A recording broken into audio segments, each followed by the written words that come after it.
নমস্কার, তরঙ্গ ত্রিপুরার সংবাদে সবাইকে স্বাগত। চলে যাচ্ছে বিস্তারিত খবরে।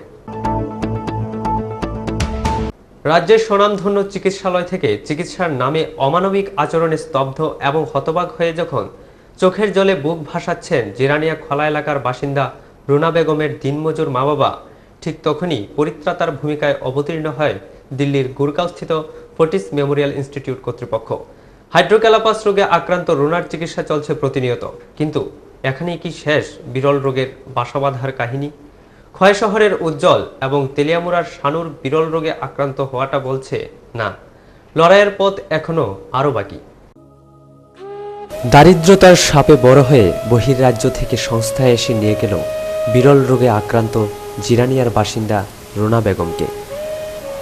পাশাপাশি একই চিত্র তেলিয়ামুড়ায় আশ্রিত দিনমজুর মার কোলের 2 বছর 6 মাসের শিশু শানুরও। এখানেই কিন্তু বিরল রোগের বাসা বাঁধা শেষ হচ্ছে না। বিরল রোগের আরেক শিকার খোয়াইয়ের 6 বছরের শিশু উজ্জ্বল। ভাগ্যের পরিহাসী বলুন অথবা ঘটনাক্রমেই মিলে যাচ্ছে সব ঘটনার একখানা সূত্র।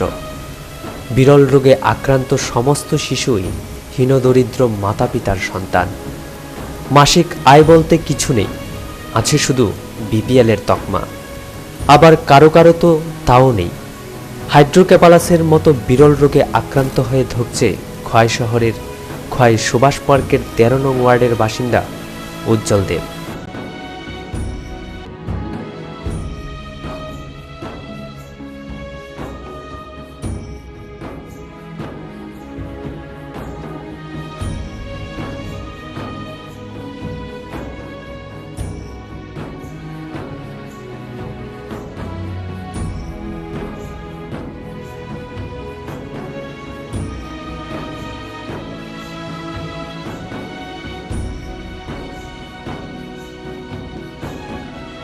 উজ্জ্বলের পিতা বছর 56-র সাধন দেবের আয় বলতে 2-1খানা ভাড়াটে থেকে পাওয়া ভাড়া আর কিছুই না।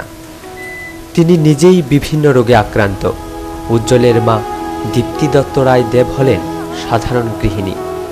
এমনই পিতামাতার দারিদ্রতায় ভরা সংসারে বিরল রোগে ভুগছে বছর 6-এর উজ্জ্বল। তোমার নাম কি?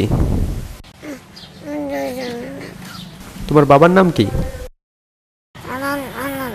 তুমি কি খেলাধুলা করো? তোমার কি খেতে ভালো লাগে?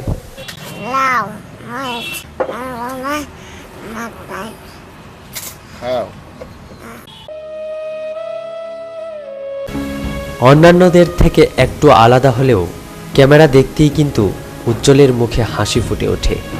সাবলীল না হলেও নিজের নাম বলছে গর্বের সাথে, আনন্দের সাথে।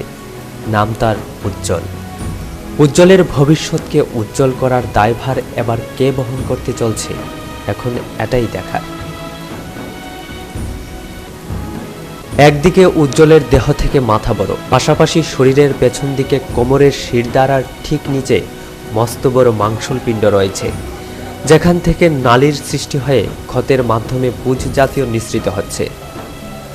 উজ্জ্বলের পিতামাতার সাথে একান্ত সাক্ষাৎকালে ওনাদের হতাশা আর অবহেলার কাহিনী ফুটে উঠতে দেখা গেল। ওনারা জানালেন বহু স্বাস্থ্যকেন্দ্রে ওনারা গেছে, কিন্তু চিকিৎসার নামে কিছু হবে না, শুধু এই উপদেশই পাওয়া গেছে। জন্মের পর থেকে 6 বৎসর হয়ে গেল উজ্জ্বল এই বিরল রোগে ভুগছে। দিন প্রতিদিন ধুঁকছে, কিন্তু কোনো সাহায্যের হাত এখনো উজ্জ্বলের কাছে পৌঁছায়নি।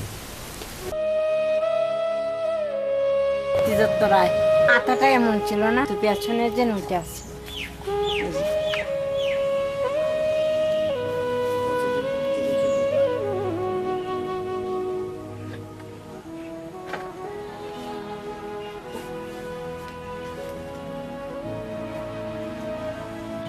পেছনে একটা জন্মের সময় আছে, কিন্তু মাথা ছিল না। মাথা 4-5 মাস পর থেকে আস্তে আস্তে বড় হয়েছে। গত কি মাসে গেছিলাম, বাইরে নিয়ে গেছিলাম। ওর নাম উজ্জ্বল চন্দ্র দেব। বাইরে ডাক্তার দেখাইছি যে তারা তো না করছে ভিতরে।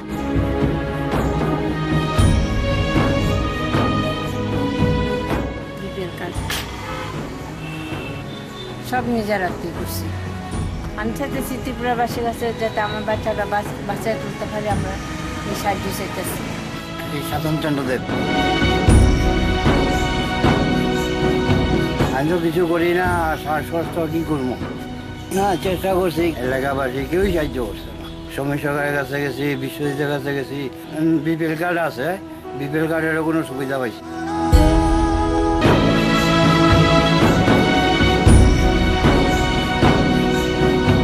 কোনো মতো টুকটাক আগে গরু বছর পাল্টাম, ওখানে তো রোগের লিগাই তো বন্ধ হয়ে গেছে গা, 1-2টা ঘর আছে, ওইটা দিয়ে কোনো মতো চলছে, ওই রেখা কাজ করি। আমি চাই আমার ছেলেটা যাতে ভালো হয় আর চলতে পারে, বসে আবেদন জানাইতেছি যাতে আমার ছেলেটা সুস্থ হয়। বা হাইড্রোক্যাপালাসের মতো বিরল রোগের চিকিৎসা করতে যেখানে বহু সংস্থা এগিয়ে এসেছে রুনা বেগমের কাছে, সেখানে দুটো সাহায্যের হাত তেলিয়ামুড়ার শানু এবং খোয়াই শহরের উজ্জ্বলের কাছে নিশ্চয়ই পৌঁছতে পারে। এখন অপেক্ষা শুধু সময়েরই।